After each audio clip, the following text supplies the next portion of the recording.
Crazy exes. What is your side of the story?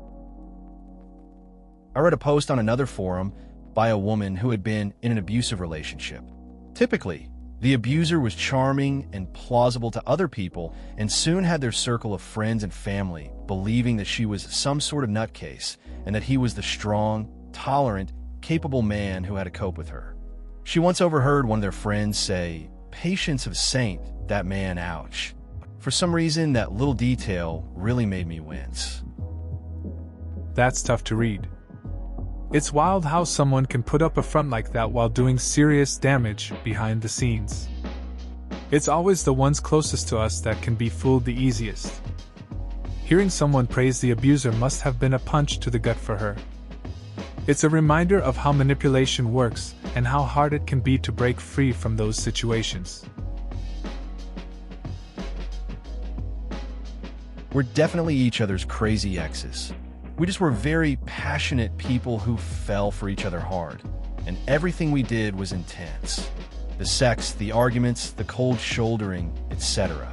Eventually, distance became a factor, and cheating accusations ran rampant, and we basically made each other crazy until we broke up months later. It's interesting how intense relationships can create such a wild mix of emotions.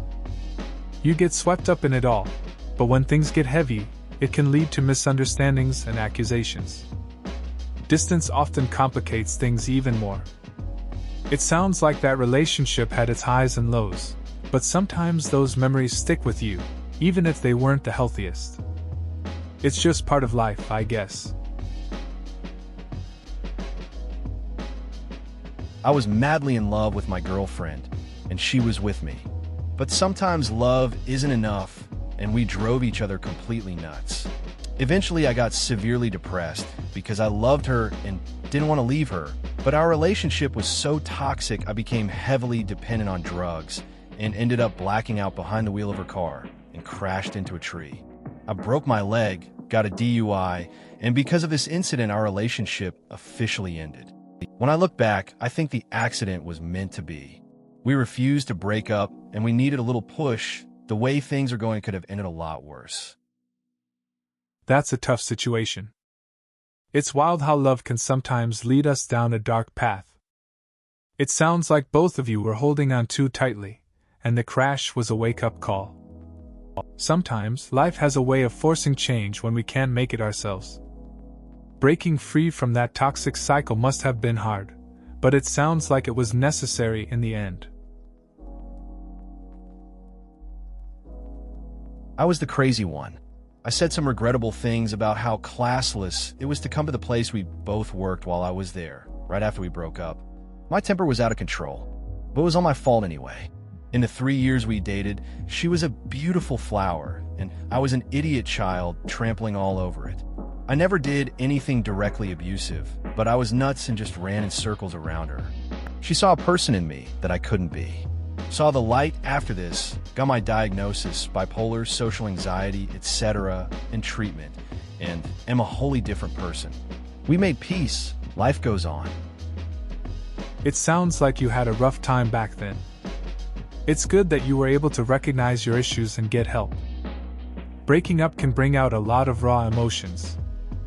It's nice to hear you both made peace and moved on. Shows growth and maturity, which is important.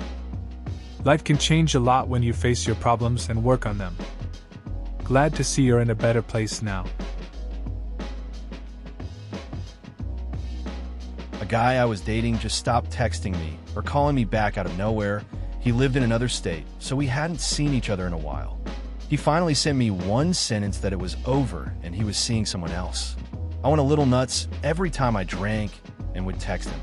I know he was telling all our friends I was crazy, but looking back, I think I was justified in wanting more information or some closure.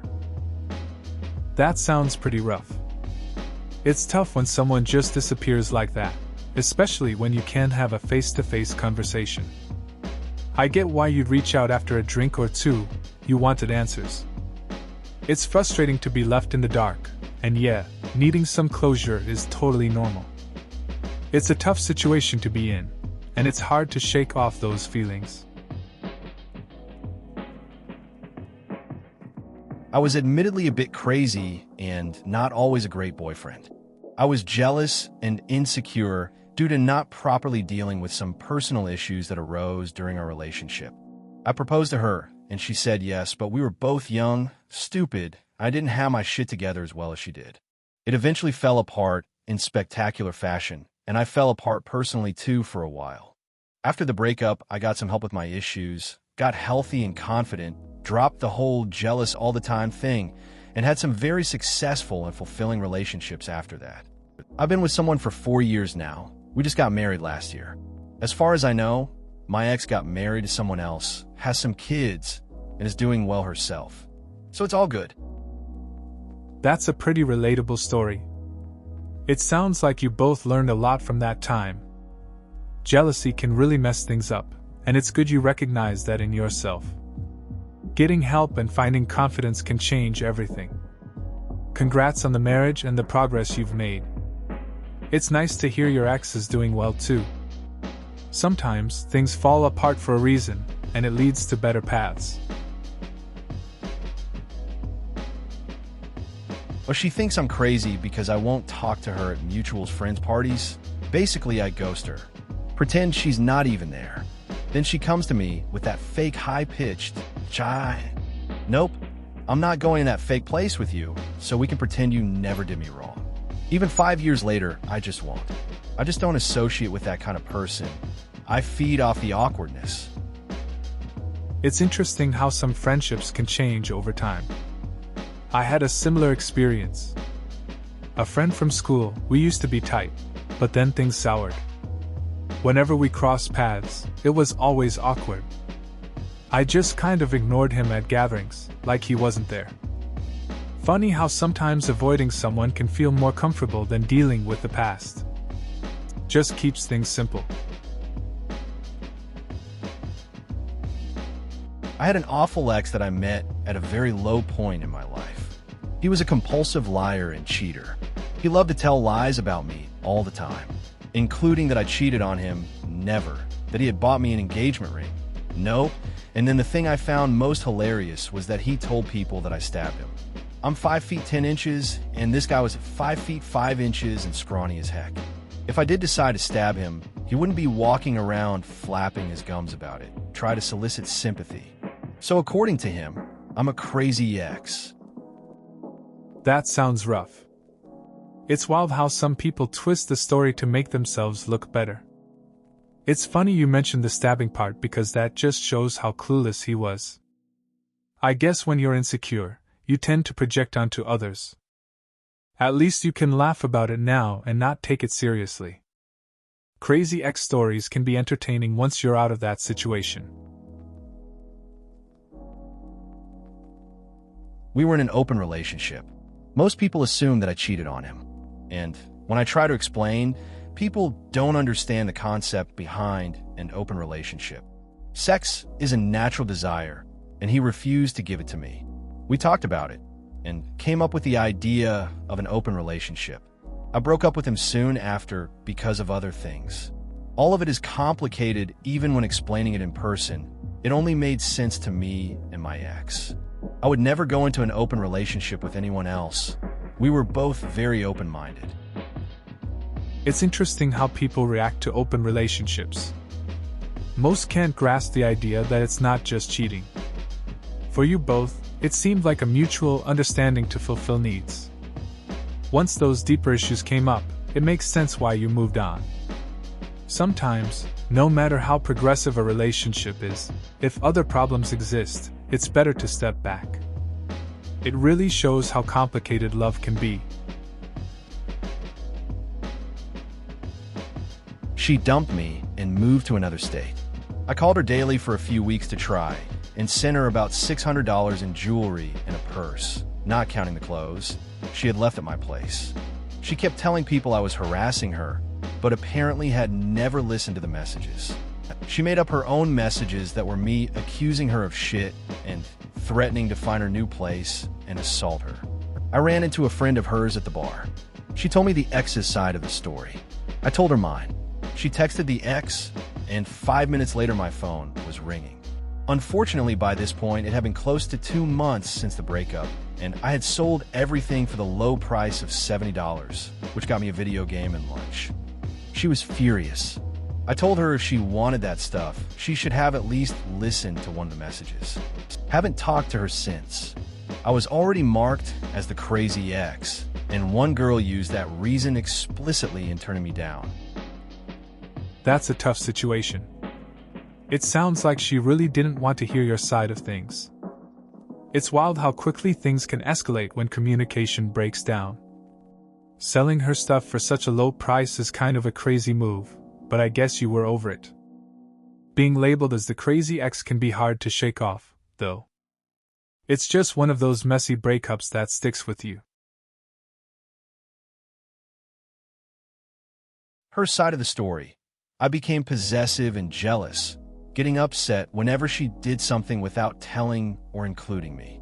My side of the story. We had been dating for a few years, and her family still didn't know.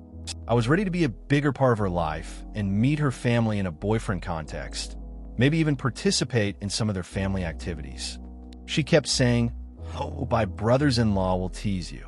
But why should that matter? Relationships can get complicated. It's normal to want more involvement after being together for a while. I can see how you'd feel left out when your partner isn't sharing that side of their life. Her concerns about teasing seem minor, but they clearly meant something to her. It's tough to balance wanting closeness with different comfort levels. Communication can really help in these situations, but it's a process. It was seriously a coincidence that I showed up at the same places as my ex after she dumped me for another guy. She was in a play, so was my friend. I was waiting for her backstage when my ex walks by giving me this stare of, "Why are you stalking me?" I go to the store, she'd be there. I got gas, she's there too. I picked 18th century political theory. Yep, she's there too. Local brewery, yep, she's there. I mean, it makes sense. We lived close together and had the same interests. I'm sure she told all her friends that I was following her or something. But it was just really bad luck. Felt kind of bad about it, cause I could tell it was freaking her out. That sounds awkward. Running into an ex everywhere has to be uncomfortable. It's not like you were intentionally following her. It's funny how those coincidences happen, especially when you share the same interests. I guess it can feel a bit freaky for both sides. But at least you weren't trying to stir the pot. Just unfortunate timing for you both, I guess. All my coworkers used to say this about me, because I have a strong personality when it comes to cheesy jokes / puns and being really outgoing. They would say XYZ really must be a saint to deal with you. Now all my coworkers liked my presence, and on days I was out of work, I would always get a bunch of, "Oh man, work just wasn't as much fun without you today," but they liked to joke around a bit, just like myself. Little did they know, however, that being at work was my escape. That it was away from being hounded, berated, yelled at, and made to feel small even though I was working 14 hours per day, and she was at home unemployed all day playing video games. That it was a great day when I manned up and turned that all around. It's interesting how people see one side of you while missing the bigger picture. At work, you were the life of the party, but it turns out it was a way to cope with what was happening at home. Your coworkers appreciated your vibe, never suspecting how tough it was for you outside of work. But once you decided to change things, it sounds like that was a turning point. Glad to hear you made it work for you. Sounds like my mom with me. She and her family had the entire town convinced I was this crazy freak, and everyone believed them over me. I was a crazy kid, but it was more me reacting to a bad situation than anything else. I never did anything worse than not listen to a teacher or was noisy. It sucked. Everything I liked or did was just me being crazy or a freak. If I reacted to anything that happened to me, I was attention-seeking or being too emotional or sensitive. People used to always feel sorry for my mom or my classmates or my teachers for being stuck with me. By high school, UK 11 to 16 education, I was a quiet kid when I had to be, but was no more disruptive than my classmates when we got down to the busy work. By sixth form, I was silent. I refused to say anything in my classes, and yet I was still the freak, even though I was more normal than I had never been before then. No one cared that I was a normal kid by that point. People were convinced I was just this freak, so that's what I was. Didn't actually matter who I was. I get that. It's tough when others label you based on their perceptions. It sounds like you were just trying to cope with what was thrown at you. Kids can be cruel, and it's frustrating when the noise around you drowns out who you really are. It's good that you found some quiet in sixth form, even if others still saw you differently. Just being yourself in a sea of labels can be hard. Oh, the other side of this. I have a buddy who has to warn every girl he becomes Facebook official. With that, she will get an anonymous message from a brand new account warning he raped the anonymous girl in high school. He has no idea who sends these, and they started while he was still a virgin. He has almost 1,000 Facebook friends and swears he doesn't know anyone who he wronged bad enough to hold a decade-long grudge. That sounds pretty rough for your friend. It's hard to imagine dealing with that kind of reputation, especially if he hasn't done anything wrong. It's frustrating not knowing who is behind it either. The internet can be a strange place where people can hide and cause trouble without facing the consequences. Hopefully, he can find a way to cope or clear up the misunderstandings. I washed tinfoil. Just thought it was what you did. That and Ziplocs. I hate waste of physical things. My money is a different story. Edit. For everyone saying get reusable containers. I have some nice Pyrex and Tupperware which I use daily for lunches, etc., but when I do use Ziplocs and tinfoil, I reuse them where I can. If it's super gross, e.g., cooking fish on the barbecue, I throw it out. I also understand that tinfoil is possibly the most efficiently recyclable thing on the planet. The joke about money was that I'm fucking terrible with the stuff. I just like trying to reduce the amount of things I buy and throw away. I get the tinfoil thing. I've done it too. It feels like one of those small, weird habits you pick up. Reusing stuff makes sense, especially with how wasteful things can get. I also have some Tupperware for meals, but sometimes it's easier to just grab a Ziploc. It's funny how we can be careful with some things but not others, like money. Just trying to do our part, I guess. I considered it a bit of a red flag when a guy complained about his crazy ex until I heard the whole story, and it was valid. Because it usually means the relationship went south, and he wasn't taking responsibility for his part in the decline.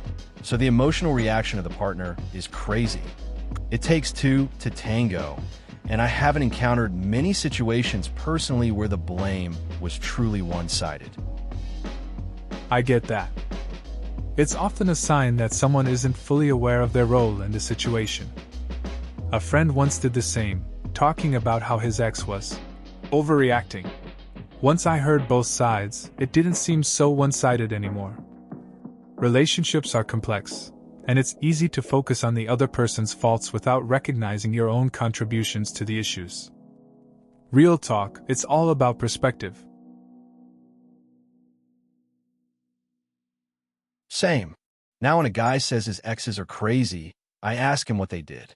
If it's stuff like, she got really upset when I dumped her and wouldn't stop texting, I figure the dude's more an asshole than not.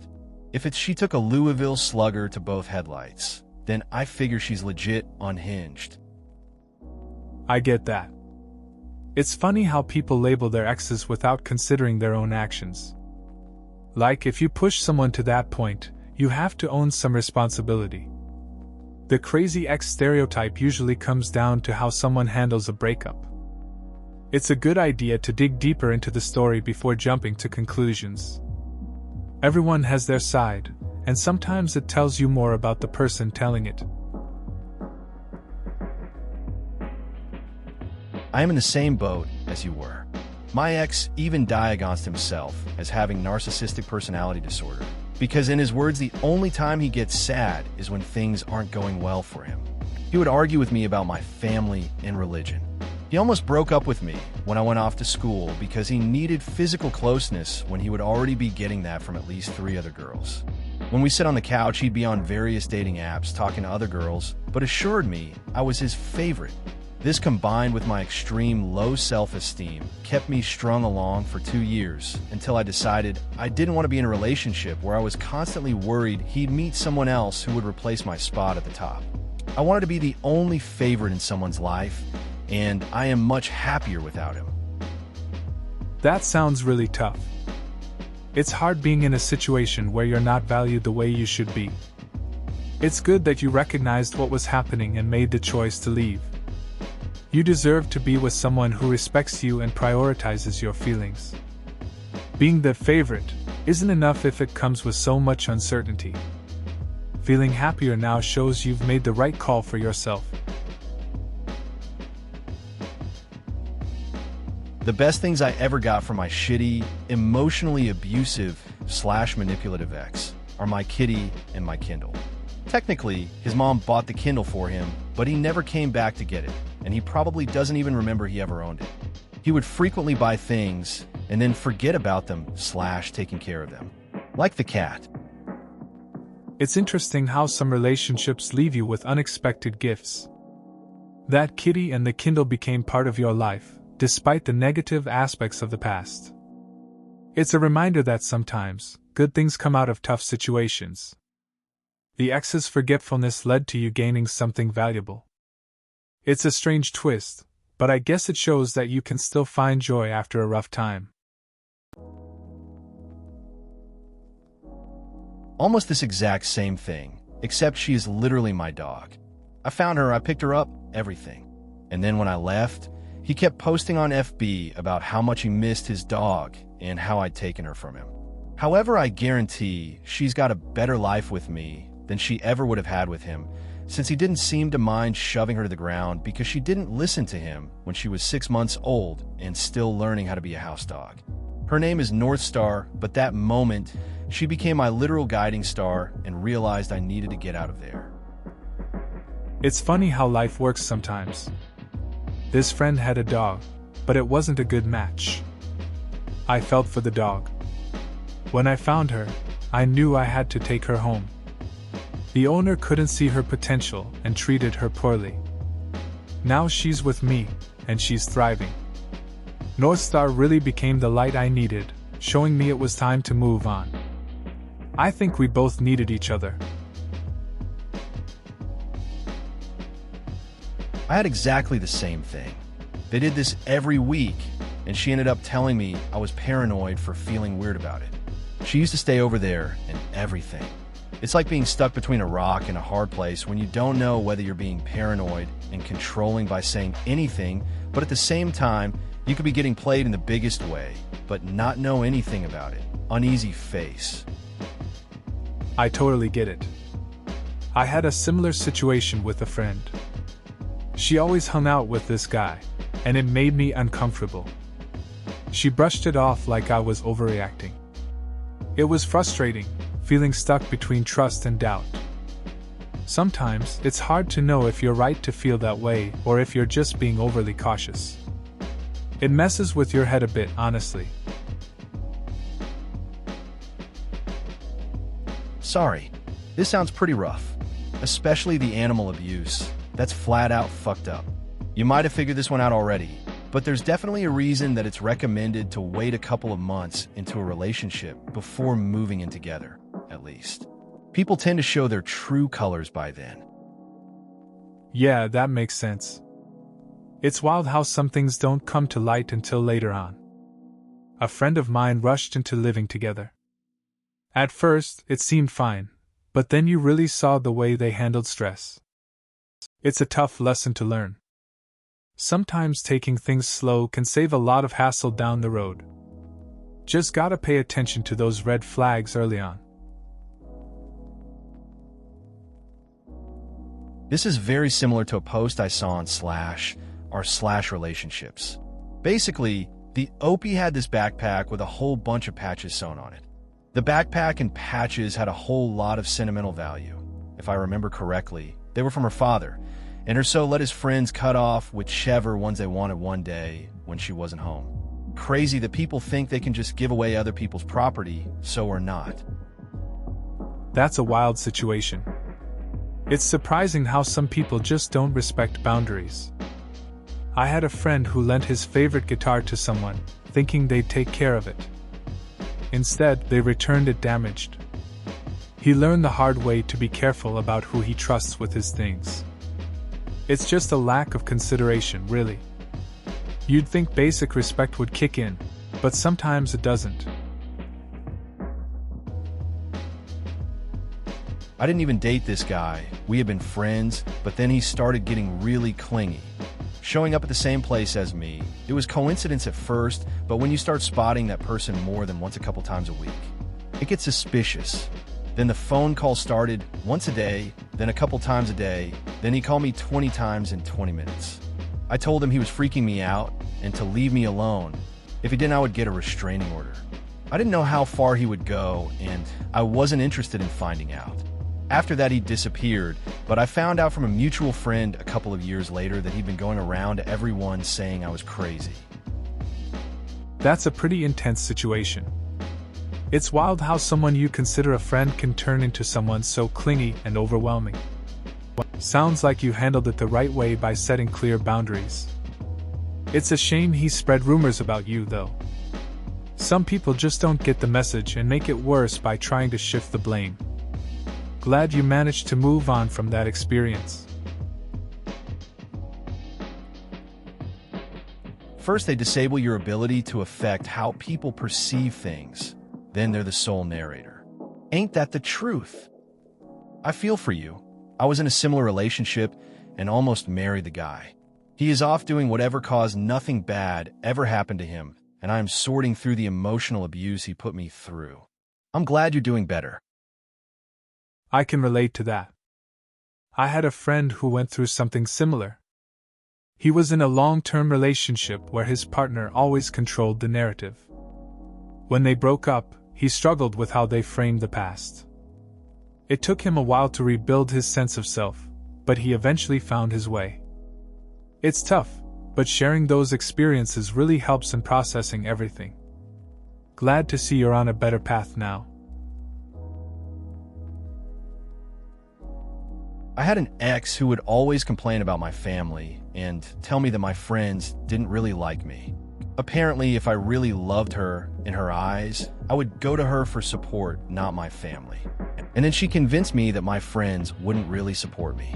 Somehow, I didn't notice she was trying to abuse me, but luckily she left me because I was spending time with my family and talking about her behind her back, which was code for talking to friends about normal things like video games or whatever people talk about.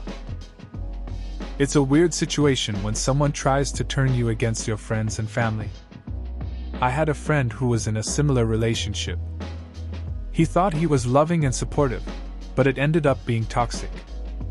It took him a while to realize that losing touch with loved ones wasn't worth it. In the end, he found his way back to his friends and learned that healthy relationships don't isolate you. All of this is so painful to read. Being a big guy, I guess it was easy for people to believe her when she told them I hit her, of which I had no idea she did. But I lost a few close friends because of it. It sucks.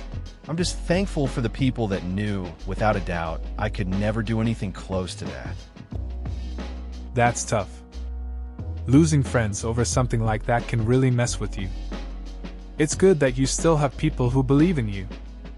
Trust is important, and it's hard when others jump to conclusions. I guess it shows you who really has your back in the end.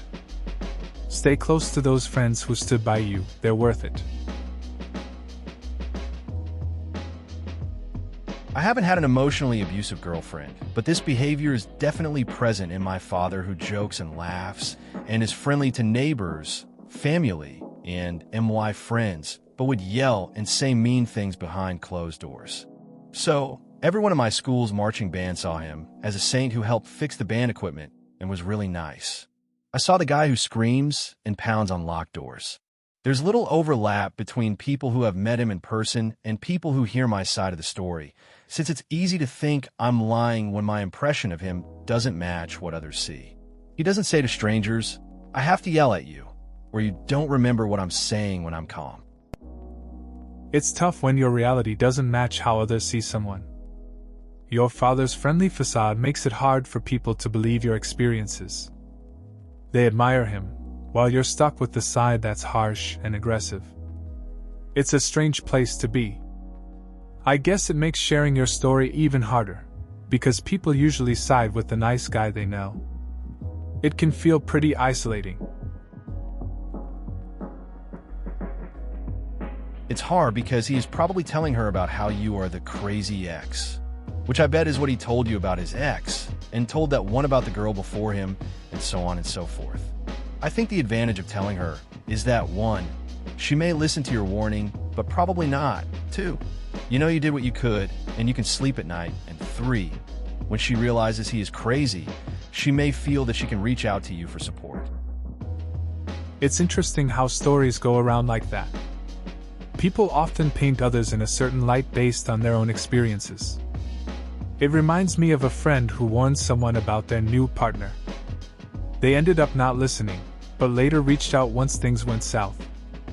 Sometimes, all you can do is share your truth and hope it helps, even if it doesn't seem like it at the time. I considered it a bit of a red flag when a guy complained about his crazy ex until I heard the whole story, and it was valid. Agree with this.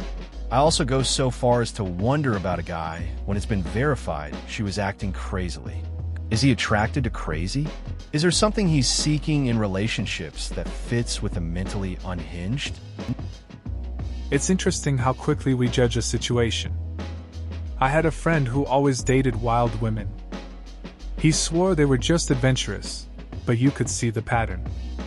Eventually, it clicked for him that he preferred the chaos. Sometimes it's less about the person and more about what they're missing in their own life. It makes you question what attracts people to certain dynamics. My ex had a crazy ex.